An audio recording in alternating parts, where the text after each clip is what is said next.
Hola, buen día para todos y todas. Mi nombre es Esteban Droghi, soy el profe de Geografía del cuarto año. El eje central del programa de Geografía Mundial del cuarto es la globalización.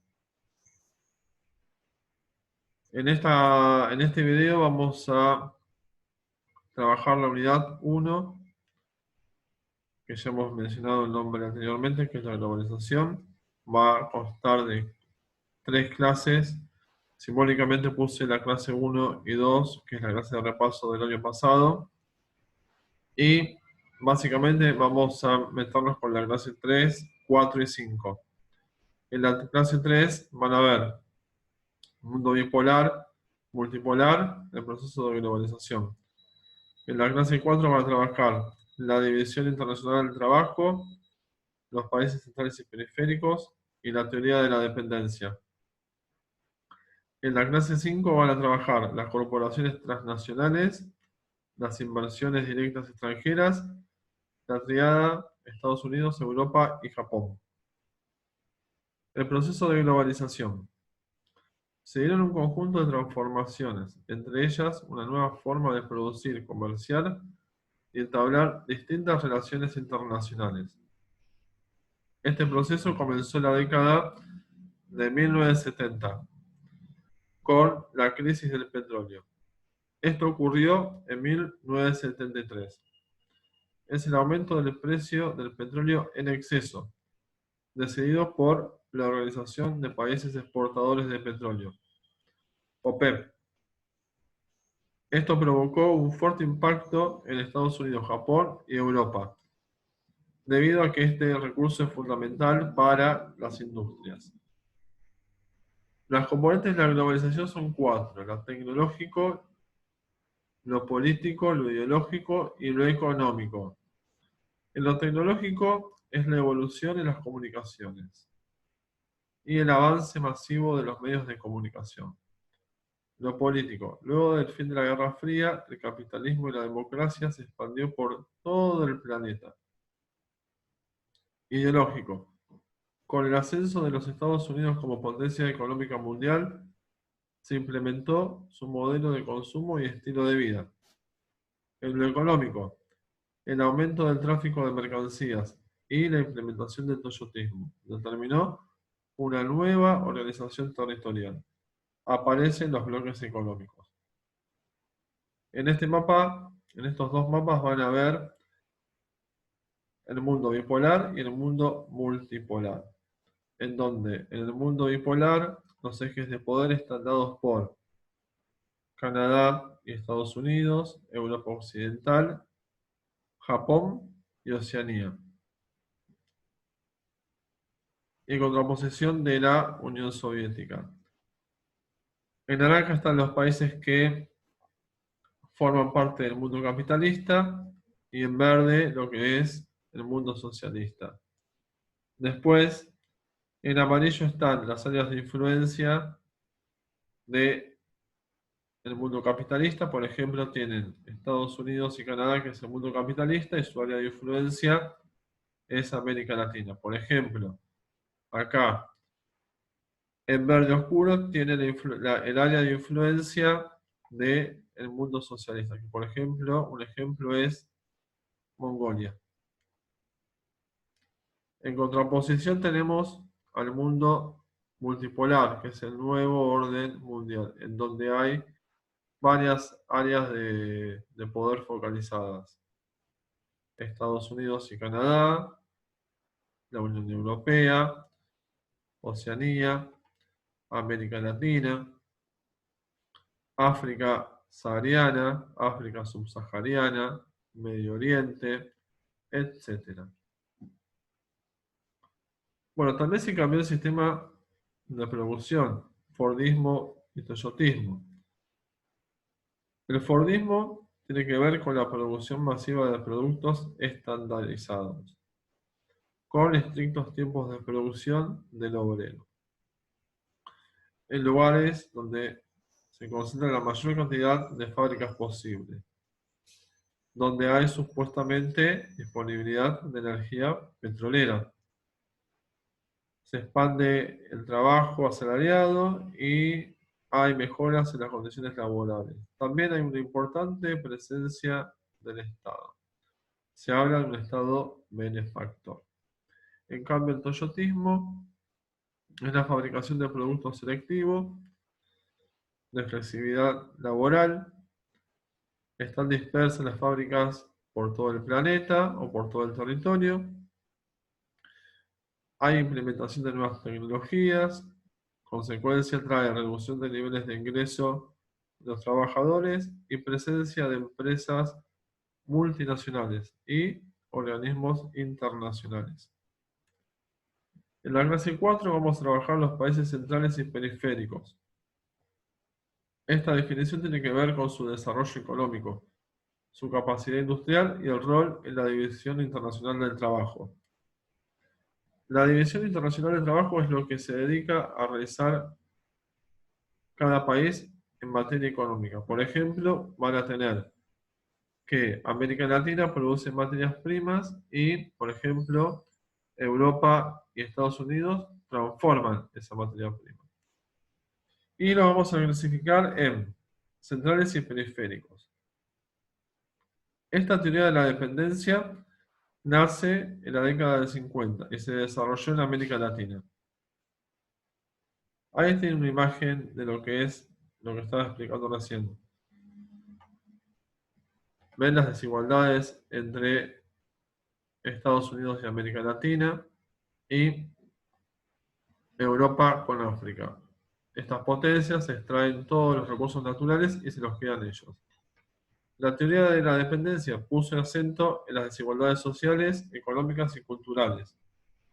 Es la asimetría entre los países porque los esquemas productivos de los países subdesarrollados eran pocos diversificados y podía ponerse en marcha con el capital financiero y tecnológico de los países desarrollados.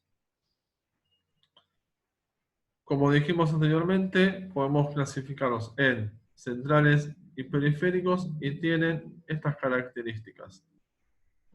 Los centrales, países con altos niveles de salario, elevada capacidad productiva, especialización en actividades económicas y empleos de alta calificación.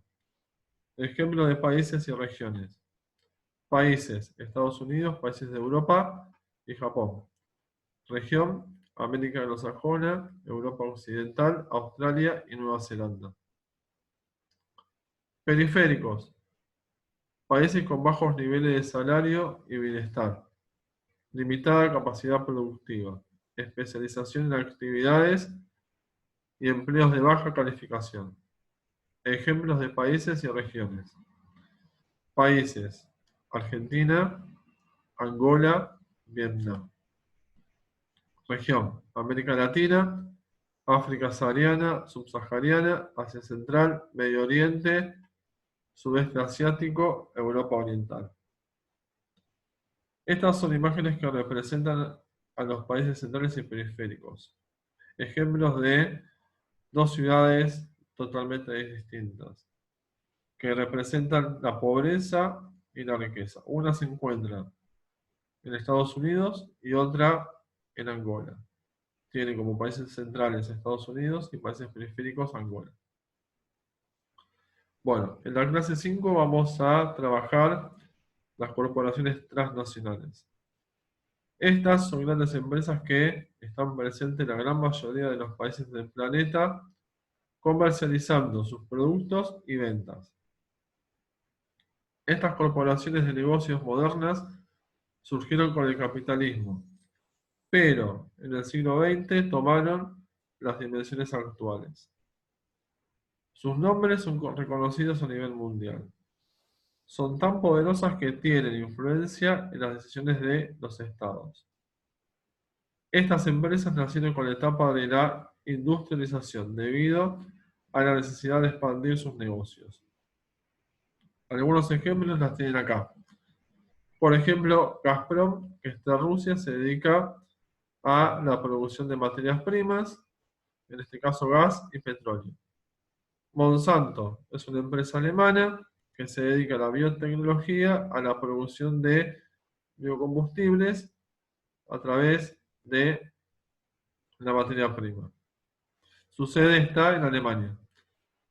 Google es una empresa de origen norteamericano que se dedica a la telecomunicación y al área de informática, y su sede central está en los Estados Unidos. Y McDonald's, que se dedica al área de los alimentos, también su sede está en los Estados Unidos. Bueno, ¿qué son las inversiones directas extranjeras? Es cuando el Estado y las empresas deciden invertir en el extranjero. Esto, según la ONU, genera mayor productividad, genera empleo y transfiere conocimiento. Los países más pobres siempre intentan atraerlas, pero casi nunca lo logran, debido a que son especulativas. Los países líderes en atraer las inversiones directas son los países emergentes del grupo BRICS, que vamos a ver más adelante. ¿Qué es la triada Estados Unidos, Japón y Europa? Bueno, con la disolución del bloque socialista, estos países dominan la escena mundial. Son estados que tienen influencia sobre otras regiones, como ya los hemos visto. Ejemplo, Estados Unidos sobre América Latina. Estos países se convirtieron en en el mayor flujo de comercio y representan un 60% del PBI mundial. Bueno, vamos a pasar ahora a explicar lo que ustedes deberían haber hecho en las actividades. Bueno, actividad de la clase 3. Tenía que leer las páginas 10, 11, 12 y 13 del libro de texto de geografía del cuarto año y luego resuelve las actividades, el punto 1 y 2. Bueno, completa la siguiente línea de tiempo usando los hechos importantes que se encuentran en el rectángulo de arriba. A ver, ustedes tienen un ejemplo, les voy a dar, ¿sí? La crisis de petróleo que hablamos hace un rato, ¿sí? Que se dio en el 73. Ustedes tienen que poner esa información acá. ¿Qué pasó en la crisis del petróleo? ¿Sí? Lo mismo con los otros dos cuadros. Eso nada más tendrían que hacer. Pueden usar también información de las diapositivas del video. Punto 2. Define el proceso de globalización y luego completa el esquema con las componentes de la globalización. Bueno, es sencillo. Al principio de la clase yo di el concepto de globalización, que es ese que está ahí, y lo colocan acá. El proceso de globalización es, y lo anotan.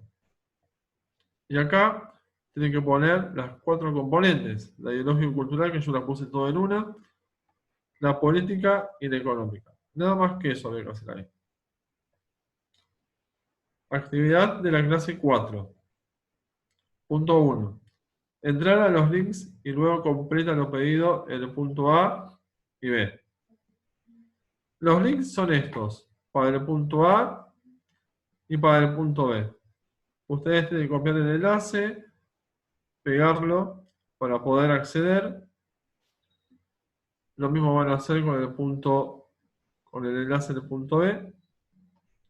¿Y esto para qué va a servir? Este enlace va a servir para completar la definición de la División Internacional del Trabajo. Son 2 videos, ¿sí? También de YouTube, no hechos por mí.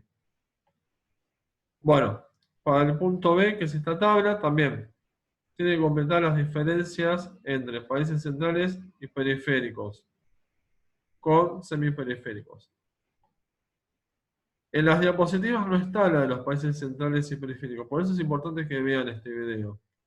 Si ustedes quieren completar usando las diapositivas de países centrales y periféricos para completar acá, es válido. Bueno, actividad de la clase 5. Es muy sencilla. Tienen que identificar, ¿sí?, qué hace cada compañía y ponerlo acá. ¿Y dónde está la sede central? Por ejemplo, McDonald's. McDonald's produce alimentos, ¿sí? Y su sede central está en Estados Unidos. Lo mismo van a hacer con las demás imágenes.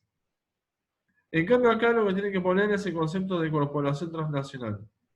Repito, acá pueden usar también pueden usar la información que aparece en las diapositivas sobre este concepto. El punto 2. Completa la siguiente tabla sobre las corporaciones transnacionales y además marca con una cruz si pertenecen a los países centrales, periféricos y semiperiféricos. Usa los ejemplos del punto 1 y también la tabla de la página 16 del libro de texto. La tabla es esta. Tiene nombre de la empresa, a qué se dedica, el país al que pertenece, la sede central, obviamente. Y acá tiene que poner una cruz si es un país central o un periférico o semiperiférico. Por ejemplo, McDonald's, rubro, alimentos, servicios, país, Estados Unidos, país central, marca con una cruz acá. Eso solo, tienen que realizar las actividades. Bueno, ahí tienen una nota en la que se pueden ayudar. Yo las imágenes de del texto que necesitan para trabajar las voy a subir al grupo de WhatsApp. Bueno, nos estaremos viendo para las próximas clases. Que tengan un buen día, chicos.